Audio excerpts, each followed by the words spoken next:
काही तासांपासून रेल्वे सेवा कोलमडलेली आहे. दरड कोसळली होती. मात्र एवढा वेळ का लागतो आपण या दृश्यांमधून पहा. अशा पद्धतीनं मशिनरी या त्या स्थळावरती न्याव्या लागतात, त्या ठिकाणावरती पोचवाव्या लागतात जिथं ही घटना घडलेली आहे. इथं असणारी सगळी चिखल, माती, मोठे दगड हे काढण्यासाठी लागणाऱ्या मशीन देखील अशा स्वरूपात पोहोचवल्या जातात.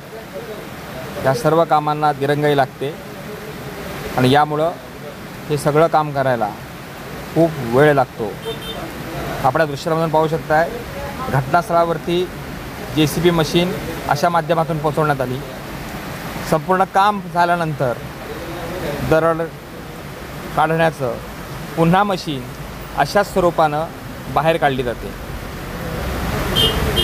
आता या ठिकाणचं सगळं काम झालेलं आहे. मोठ्या दगडी उचलल्या गेल्या आहेत, याच मशीनच्या साहाय्यानं काढल्या गेल्या आहेत आणि पुन्हा मशीन सुरक्षित स्थळी नेण्याचं काम आता रेल्वे प्रशासनाकडून केलं जातं आहे.